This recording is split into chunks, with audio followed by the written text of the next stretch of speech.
million people coming across by Sleepy Joe's. I was there. I went to the border 6 times. I saw it. I understand what you're saying. They came in by the millions, hundreds of thousands a week, just pouring it totally unchecked.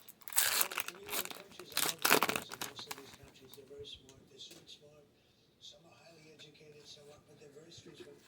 They don't send their good people to us. When they do a caravan, 25, 30,000 people in a caravan, you don't have the good, you have people that frankly, even if they're not criminals per se, they don't want to work, or they want welfare, or they send all these people to us.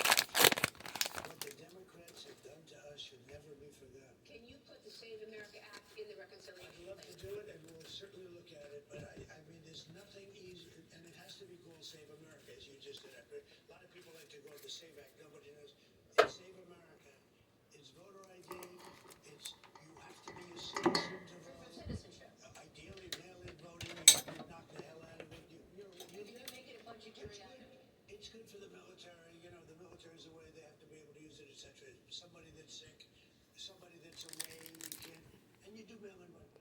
But mail-in voting is bad, so that it's fair.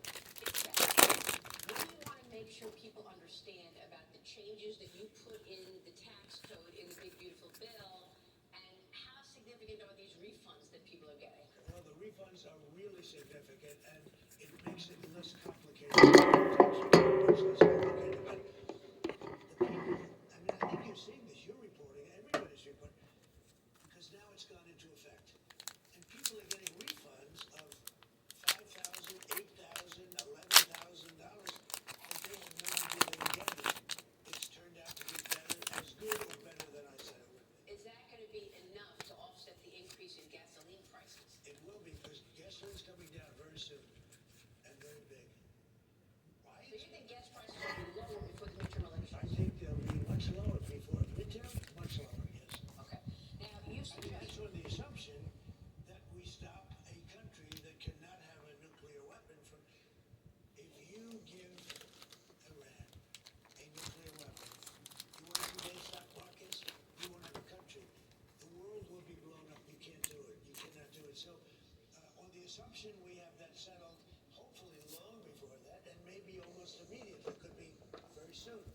But when that's settled, gas prices are going to go down tremendously, and gasoline, gas prices, cost per barrel, fill up your car, per gallon, any way you look at it, numbers are going to go down. Electricity is going to go down.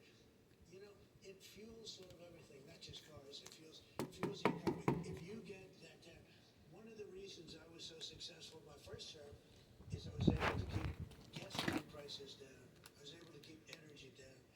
Now, look, if I decided not to go to Iran, which would have been a terrible thing, for 47 years no president had the guts to do it, and they should have done it. And I know at least one, and I think all of them that are sitting back watching this and saying we should have done it. This should have been done long before me. It would have been much easier to do. This should have been done long before me. Mr. President, What let me Obama did, Iran nuclear deal, that was the worst deal ever made. That gave them a path to a nuclear weapon, a short-term path to a nuclear weapon. I terminated that. It was the greatest thing I did. They would have had a nuclear weapon 4 years ago. Then we hit them with the B-2 bombers 8 months ago. They would have had a nuclear weapon within 1 month, maybe 2 weeks. And they would have used it on Israel and the Middle East. And they would have used it on us too. And not just Israel, by the way. Qatar, Saudi Arabia, UAE, countries that were shocked when they got hit. You know, these countries were not expected to be hit because they were going after those countries. They were going over to take over the Middle East, and we stopped them. President Trump has flipped the script. Iran closed the strait, Trump closed their ports. He cut off their money. Oil exports are the regime's lifeblood. Cut them off, their economy collapses. That is what's happening right now. The border market is tight. Inflation there is red hot. The currency is virtually worthless. Industry's been decimated, so workers have lost their jobs. Trade with other Gulf states has stopped. The only play the mullahs had was closing the strait, and that's not going to last much longer. Europe and China have too much to lose. As the president told Maria earlier today, the war is close to being over.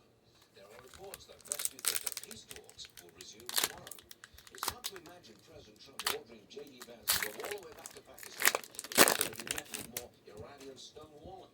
There's real movement here. And Wall Street sees it. Stocks have regained almost all of their losses and are on the verge of record highs again. Oil has come down to, what, $90, $91 a barrel from nearly 120. Investors are looking to the other side of the fighting, and they like what they see. What they see is a resilient American economy, solid corporate profits, and a renewed sense of optimism about where we're headed. Democrats don't like it, but this coverage of the war has taken on a more positive tone. Look at Bret Stephens' column in the New York Times today. How Trump can wrap up the war.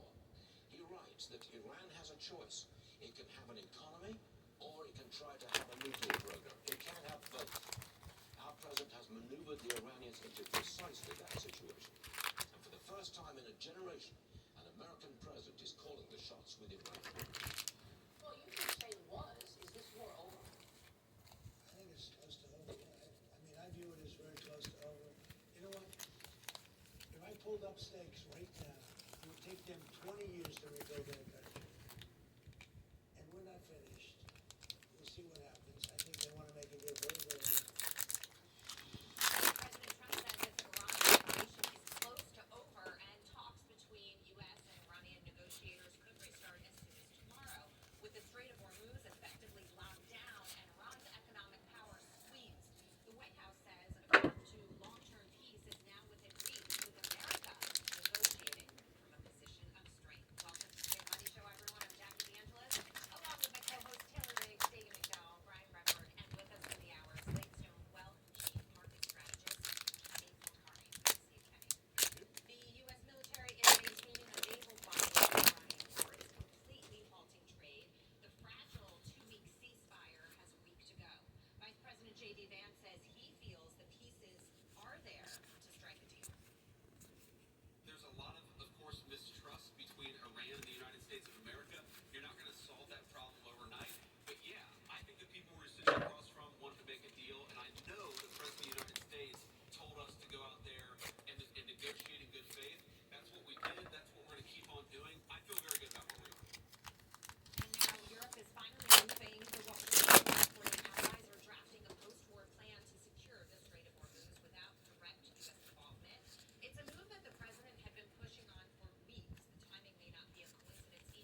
untouched by this war, in essence.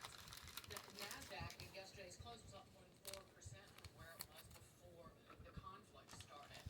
And one of the things is AI. Scott Bessent, Treasury Secretary, gave an interview with the Wall Street Journal editorial board yesterday. He went into a lot of different things, but he said that talking about Anthropic's Mythos large language model, its new frontier model, he said is a revolutionary step that will keep America ahead of China in AI. That's driving it, the spending in infrastructure, but also Tom Clozo notes, the gasoline price expert. What's benefiting the U.S. is now oil and distillate and gasoline exports. 12.744 million barrels per day for U.S. exports of crude and refined products in the most recent release this morning. That is a new record. More than 89 million barrels of liquids left this country last week. Another record likely soon. That is hugely beneficial to the U.S. economy. And Taylor, I heard you talking about the S&P 500 and records. Wow. Can you miss What a it? difference a week makes, right? Totally. I mean, and this sort of charted yesterday how you typically see a big drawdown 21 days after the beginning of the event, and then you recover. It was a big drop down, but it was also a big recovery. So yes, 69,87,000 on an intraday level is a record for the S&P. Blinking every other day. We see records breaking. A few things here. Obviously the consumer is feeling some pain, but Jackie, in terms of corporations, in terms of like the global economy, you need $150 per barrel sustained on a long-term, multi-month basis to wipe out the benefits of the one big beautiful bill. Now, that level might be different for individual consumers, but we are nowhere near there in terms of corporations seeing all of the tailwinds being wiped out from any headwinds from gas prices. So that to me is really good. 150 is the level, and it's not hitting it, it is sustaining it on a multi-month basis. Other good news that just came out. American Express just said that 30-day delinquencies on their small business loans, only 1.7% as a percent of the total.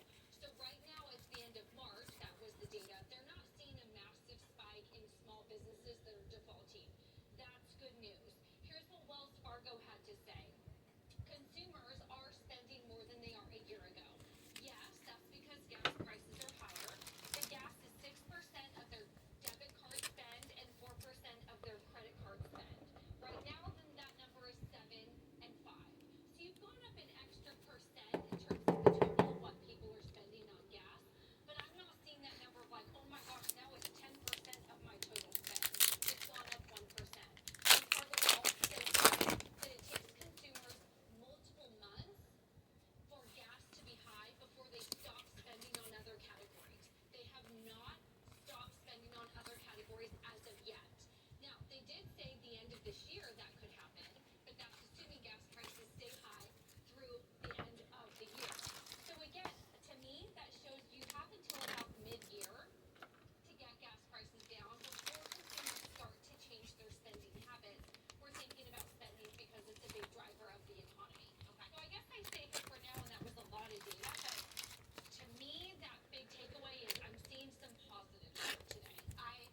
It's time for the hot topic of the hour. The CEO of Polymarket, New York City home, raided by the FBI yesterday, happening just 1 week after the betting agency successfully predicted the outcome of the presidential election.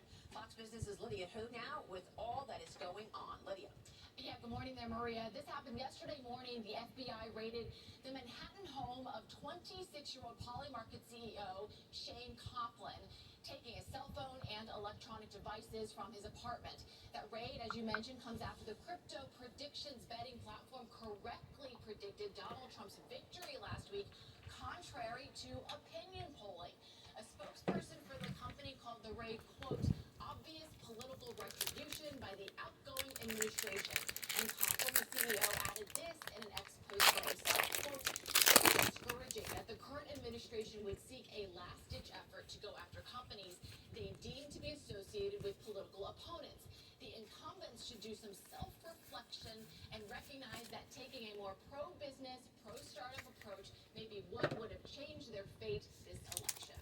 Now, the FBI and DOJ did not immediately respond to our request for comments, but the agencies are reportedly investigating Polymarket for allegedly accepting trades from U.S.-based users.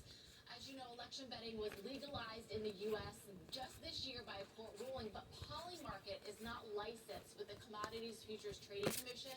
The platform is not supposed to be available in the U.S., according to a settlement it reached with the government 2 years ago. The Polymarket gained a lot of attention in this election cycle. Around $3.5 billion were wagered on the presidential election. And Maria, it also got the platform investment from Republican billionaire Peter Thiel, who supported Trump back in 2016 and has also mentored J.D. Vance. Now, since the election, questions have been raised about some of the betting activity on Polymarket. One anonymous user reportedly cashed in huge over Trump's victory. He was known as the Trump Whale and reportedly made a profit of $85 million by betting Trump would win both the presidency and the popular vote. The company says that he is a French national. Maria. All right, Lydia, thanks very much. This is outrageous that the FBI is not going down easy. They know President Trump is coming for them after all the behavior against Trump. And what do? They show up at Polymarket CEO's home and raid the place at 6 o'clock in the morning. They confiscated his phone, his computer, and his girlfriend's computer. Yeah, so now he's taking bets on whether or not he's going to get raided again, right? I mean, poor guy. They did nothing wrong. I mean, they accurately showed that the money, the smart money, was on President Trump. I can almost guarantee that if Kamala Harris won the election, there would have been no raid, Yeah. right? And in this whole concept of U.S.-based voters placing bets, anyone can do that using a VPN. It's going to happen, right? I mean, and that has nothing to do with the way Polymarket is run. That is people who are trying to beat the system and they go around. So, you know, whether or not that happened is a completely different question, but it has nothing to do with the owner of Polymarket running a clean and ethical business. There are other prediction sites. Were they raided? Why Polymarket? And it also strikes me as alarming. We're talking about 28 FBI agents show up at this person's door at 6 o'clock in the morning, and we're talking about a business that's being, and they're questioning whether or not the business did business in the United States. Like, is that normal? Is that what happens when people are questioning some of these business practices? That you have 28 FBI Guns agents blazing. Guns blazing. when you're sleeping. Total It's one thing insanity. to show up during working hours and say we're concerned about business practices or question them, but this is a extreme reaction that you can't help but wonder what's going on. Well, I'll tell you one thing. It confirms the speculation that the DOJ and the FBI are running scared of Donald Trump coming back to the White House, and it's because they know what they've done to him. Yes. Beginning with the Russia collusion lie, to the impeachments when they were sitting on Hunter Biden's laptop, to the indictments, and the list is long. They know what they've done to him. They know he's going to try to see some accountability, and that's what's behind his nomination of Matt Gaetz. He's a bulldog, and Trump wants a bulldog. Yes, he wants someone to basically clean house and put these, agencies in their place, and it does look like political retaliation. I mean, even Nate Silver, who's an elections forecasting expert, as we know, is an advisor to Polymarket, and he's often said that these betting markets really democratize election information for voters. Financial elites have been able to put money money on races, doing? derivatives and other things, but Yeah, average bitch. Americans didn't really have that chance, and they do through these prediction markets, Tight which tend to be bitch. more informative in many ways than some models. No And business so this showing. is, I think, just Oh. a chilling crackdown, and Sorry. I hope that one of the first moves of Matt Gaetz is to put this agency in its place. Yeah, it's interesting because you never really see this kind of stuff with Democrats, right? I mean, how many times have people questioned how perfectly Nancy Pelosi and her husband invest? Gosh, That's How such many a good times point. have people questioned, wow, they bought Microsoft stock a couple of months before they got a big government contract. Wow. I mean, it's just all the coincidences about how they invest. Never a question in terms of an investigation. Certainly not 20 FBI agents breaking at 6 a.m. Not a level playing field out there, but you're right. I mean, there's been questions about the insider trading possibilities within Congress for quite some time, with Nancy and Paul Pelosi being the biggest examples, and there's never any investigation, right? Yeah, but now we've got the founder and CEO of Polymarket waking up to 28 FBI agents behind his door, guns blazing. And let's just be clear, no charges. There were no charges dropped, so we'll see if there are any charges. We should have known this would happen out of this administration when they wanted to hire 80,000 new IRS agents and arm them. You're gonna arm accountants? Welcome back. This eye-opening story from Politico reporting that Justice Department officials are ready to quit and run for the exits, that they're, quote, terrified, losing their minds, panicked that Trump won. This after the Biden White House is accused of getting the Justice Department to go after Trump. Let's give a warm welcome to the show, former Trump White House National Security Council official, the author of the best-selling book, Government Gangsters, Kash Patel. Kash, it's your debut here. We were so excited to talk to you. Kash, what do you make of what Politico is reporting? Can you tell us what's really been going on inside the Justice Department when it comes to Democrat abuses of power? What an auspicious day to make my debut. We are the home of the free because of the brave. Happy Veterans Day to everybody. And look, I was a national security prosecutor at the Department of Justice. I recall Russiagate being the lead investigator at the House Intelligence Committee, where we exposed not just FISA abuse, but unconstitutional activity against a political opponent. Where was the outcry then?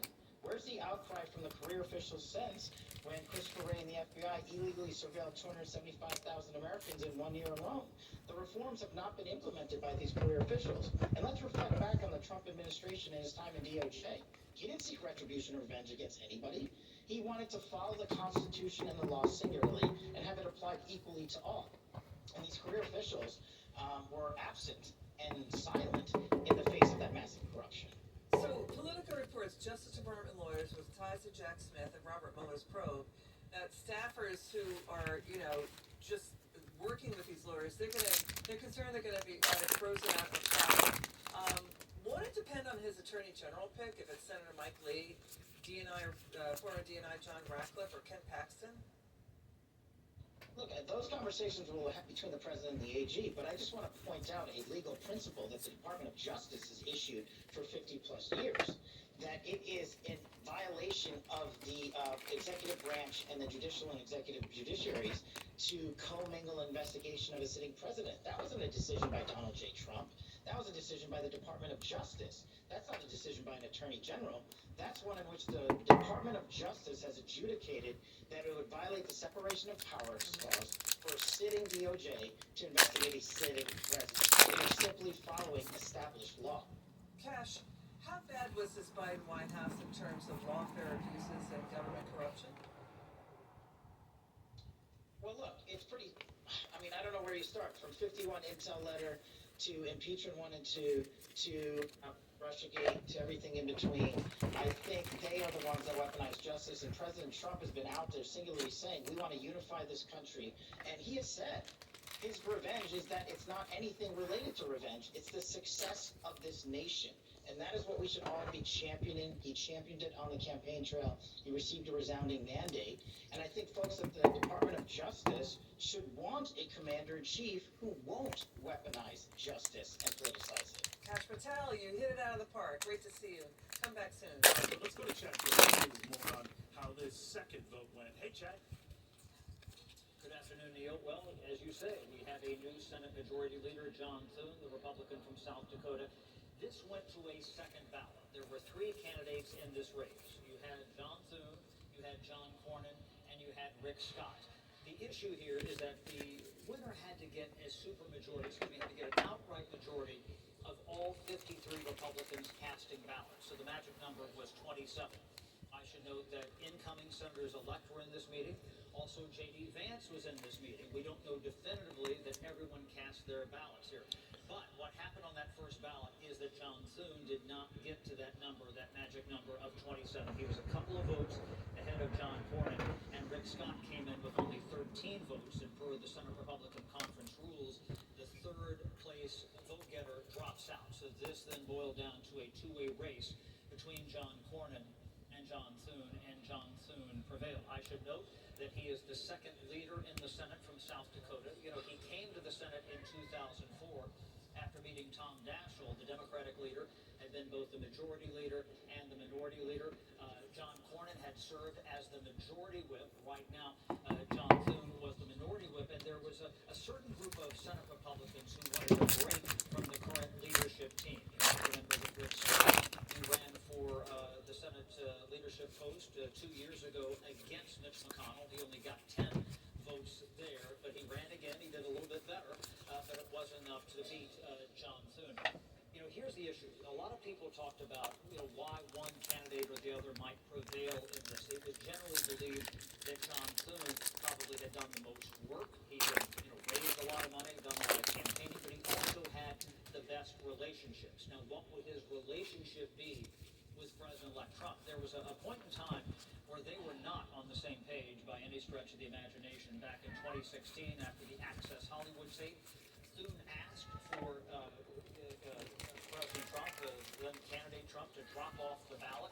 After the second impeachment trial in early 2021, after the Capitol riot, he voted to acquit. John Thune did, the former president, but he said that he thought that he tried to subvert democracy. But since that point in time, he and the president-elect have patched things up. Now, you had this meeting just close to the Look at it, it's the trash, let's put it in the trash bag. between President-elect Trump, House Speaker Mike Johnson, and all House Republicans. We thought there might be a meeting today with the new leader, whoever that was going to be, and President-elect Trump. We don't think that's going to happen at some point today. It might happen later this week, and we do expect to hear from the new leadership team at some point later this afternoon. They have a couple of other races there down ballot to parse out, and that's something that they'll continue to do as they debate these candidacies for these lower tier leadership positions inside the old Senate chamber. Oh, and I should note this, Neil, we might not definitively know who voted for who.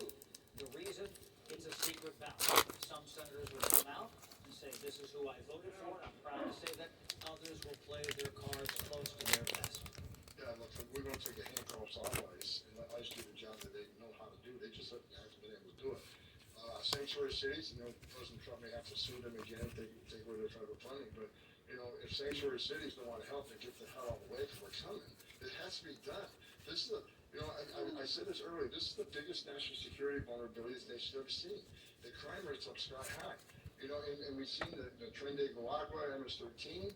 These gangs are creating havoc in our major cities. They need to be targeted. I would hope, under our new leadership, President Trump, these sanctuary cities come to the table, or at least work with us on the public safety threats. You said you're going to start raids. Okay, what kind of raids? Who's being targeted? Well, I don't use the term raid. We do operations, all target enforcement operations. People like to use raids on worksite enforcement. We will be doing worksite enforcement. Let me explain why. Because this administration stopped it. They said they're all about human trafficking and sex trafficking, but they stopped doing worksite raids. Worksite raids, worksite operations. That's where we find most victims of trafficking. Forced labor, whether it's meatpacking plants or massage parlors, that's where the victims of trafficking end up working. So we have to do worksite enforcement for two reasons. Number one, to rescue these people, and number two, holding employers accountable. No one hires an illegal alien to goodness their heart. They hire them for their working longer, pay them less, and undercut their U.S. competition that actually employs U.S. citizen employees. So it has to be done. Number one priority is to save these people who are forced into labor. Was it an easy decision to make to come out of retirement? For the second time? Yeah, right. You know, I've been on this network.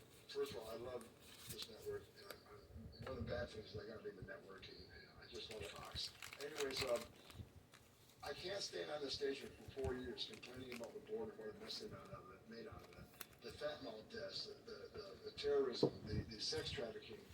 Then the president comes and says, okay, I want you to fix it. I can't say no to that. I mean, it's the president of the United States. I mean, this is, I'm emotional about this. I've been doing this for 34 years. The president needs my help. He's going to get it. You can't have national security if you don't have border security. We got to know what's coming in, who's coming in, where's coming in, why it's coming in, and we're going to do that. We shall miss you, Tom. You've been a valued guest on this program for a long time. We shall miss you indeed, but congratulations. You're doing what you really want to do, and that's a fine thing. Thank you, sir. We'll see God you bless you. at some point. We'll see you again soon, I'm sure. God bless you. Confirm that. They're out first.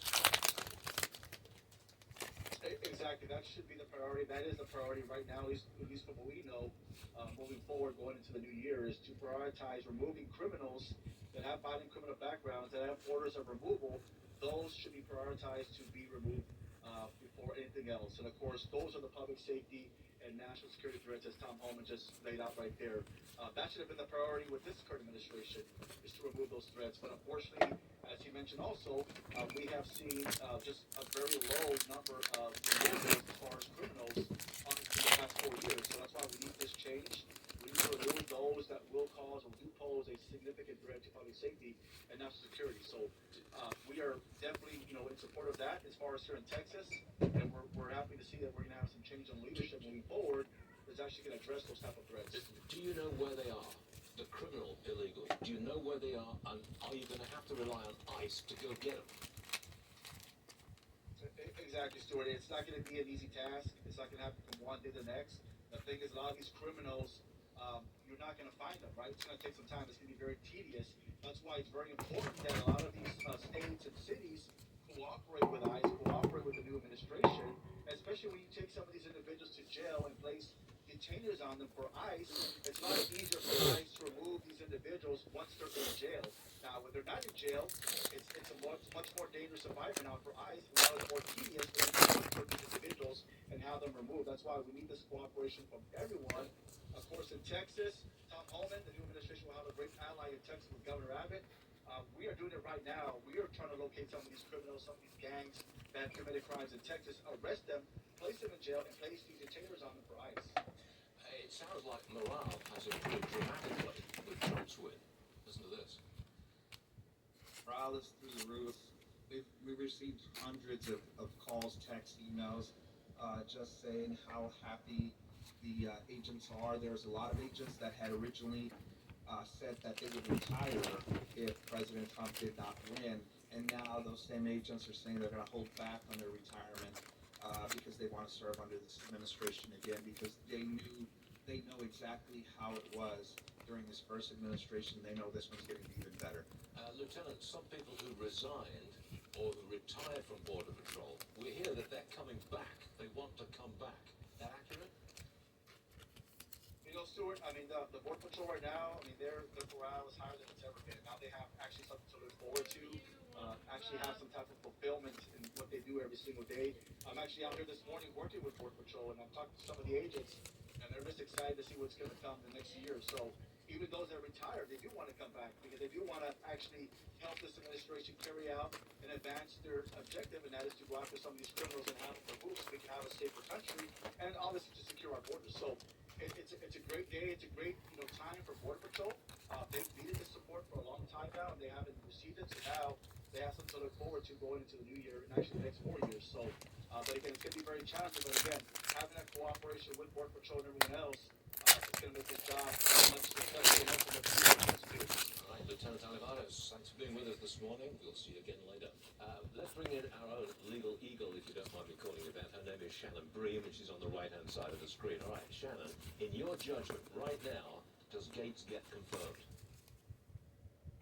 He's got an uphill battle when you have members of your own party saying, "Ooh, I got to think about this," or "That's a shock," or you did have Lindsey Graham though saying today, "I voted for most people to do my life." So that leaves a lot of room open for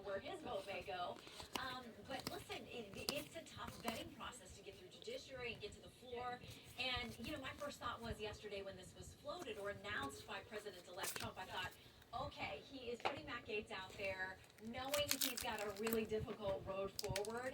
Maybe he's got a different pick and he says, okay, you were shocked by the Matt Gaetz pick, that didn't work, here's who I'm really picking.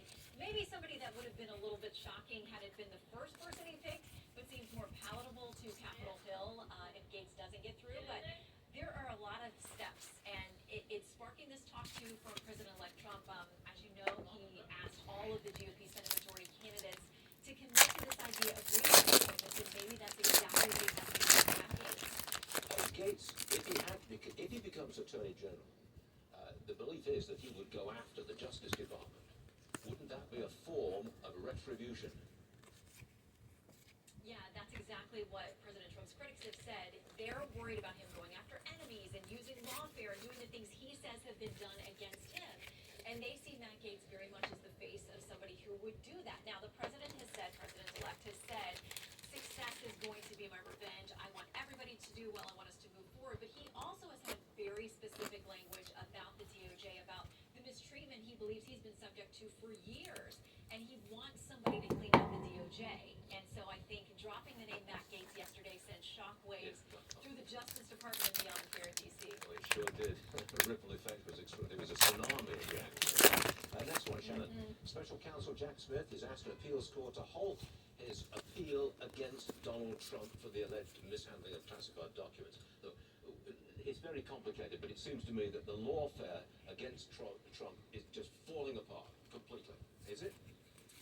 Yeah, I think you're right. I think these federal cases, Jack Smith knows that they're sort of on a dead end at this point. So while yesterday that Mar-a-Lago documents case, which is on appeal to the 11th Circuit, just that one step below the Supreme Court, while he didn't say we're ready to throw out the case, he did say let's put this case on hold. It's pretty much the same thing he's done with the D.C. case, the January 6th federal case. And so it's very much a signaling that this is kind of the beginning of the end for those federal cases. They'll be winding down. The last one for you, Shannon. The Republicans hold the House. That's the news. House Minority Leader Hakeem Jeffries says it's his fault. He takes responsibility. So, Shannon, what happens now? Well, the Republicans have probably a very tiny majority, which has been, like herding cats, we say, on Capitol Hill. It comes with its own headaches, but Republicans are relieved to be in charge, even if they know it's going to be a tight minority and a majority. And of course, President Trump has selected some people he thinks are very talented, pulling them out of the House GOP. Those special elections will have to happen. So it gives an even tighter margin for Speaker Johnson, who's going to continue in that role. But interesting that, the top Democrat in the House, Congressman Jeffries, is saying, I own this. I've got some soul searching to do. We'll have one of those Democrats on Fox News Sunday this weekend. James Clyburn is going to join us to talk about where they go from here on that post-election autopsy. Yeah, that's a good get. Shannon Bream, thanks very much for joining us, Shannon. We will see you again soon. Thank you, Vivek. Good. Keep working with Elon on efficiency. They're working on efficiency, among other things, and they're going to be saving a lot of money and making our country stronger and better. And they'll be coming out with individual reports, but a big one towards the end.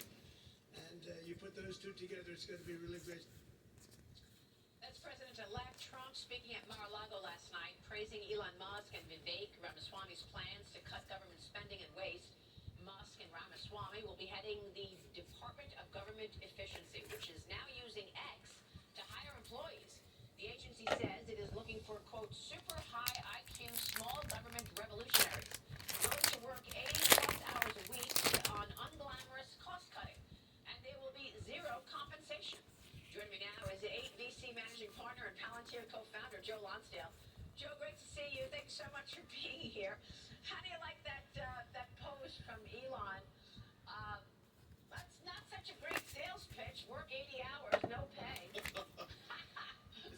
It sounds like you want the type of people that have built the greatest ideas in Silicon Valley to come jump in. And Maria, I'm just friends with these guys helping out on the side, and I've gotten hundreds of notes from people. How can I help? How can I mean, this is an exciting time in our history.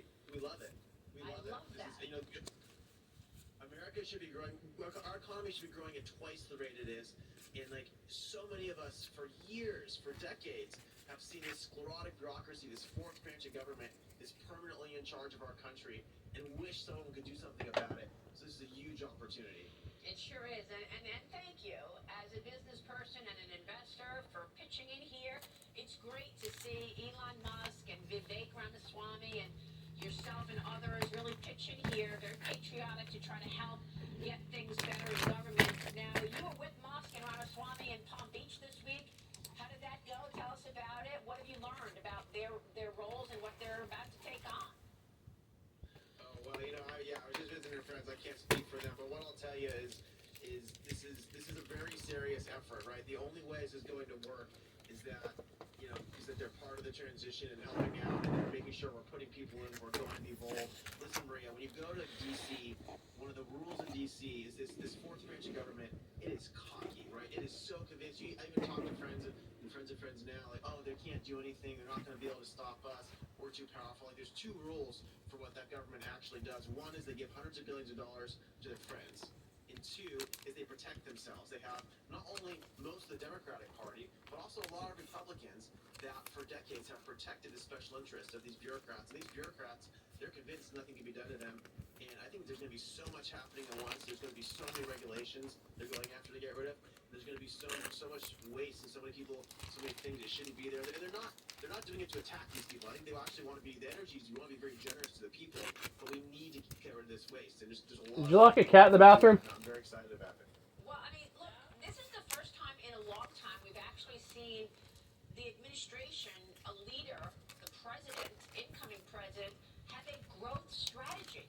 Okay? For the last 4 years, growth was not a priority, right? And now it's a priority. So that is very optimistic because it tells you that, yeah, if growth is a priority, we're going to see real growth.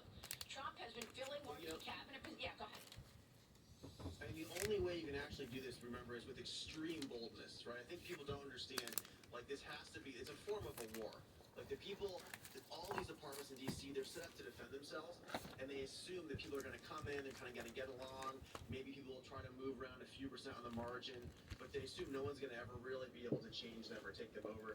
And so I think what's going to surprise people is, and if you see this with the picks from this transition, with the picks for President Trump, like, they are ready to be bold, right? You look at the new SecDef, and you have someone who's young, who's smart, who's a warrior, and who's not going to be pushed around, and who's been willing to speak up and say what's broken, say what we have to get rid of, and rethink things from scratch. And you see a lot of these different picks. I think you're really picking people who are bold and who are ready to go to war for our country and actually change things. And in some ways, you say, Maria, it really is like a sort of new founding in some ways for what we're doing here, for how the government's going to work if they get it right. Yeah, and I think that's partly why Trump's detractors are afraid of him, okay? Because he's going to come up and break some stuff and, start again. And they want the status quo. They're afraid of losing their grip on power. Trump has been filling more key cabinet positions. He's tapped Robert F. Kennedy Jr. for Health and Human Services Secretary, Matt Gaetz for Attorney General, Marco Rubio for Secretary of State, Pete Hegseth, Secretary of Defense. Some of these are real non-traditional names, and that's the point.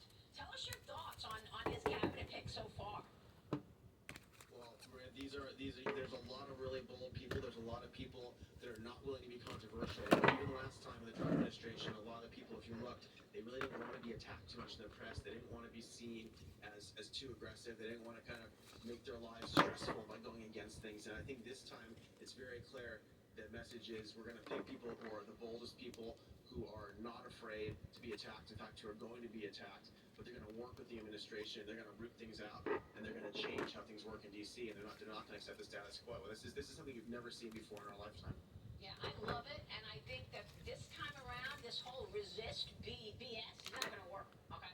The resist is just not going to work. People want change, we know that. So I want to get your take on where the growth is today. Joe, you have been an astute investor, certainly when it comes to defense, when it comes to real growth stories in America. Defense stocks were down as investors are worried about some changes coming to the Defense Department. But look, we need to bulk up our defense because we've got our adversaries on the march. How do you see that in terms of growth and investing around what we're about to see? I'm glad defense stocks are down. There's some defense stocks should be down because the legacy defense companies are really close friends with the sclerotic bureaucracy and have been getting away with tons of nonsense and ripping off our country. And it's unacceptable, and they have a lot of people in Congress Congress on their pay. They have a lot of people in the department going in and out on their pay. They have a lot of mediocre generals. You know what happened in the last time we did something like this is right around 1940.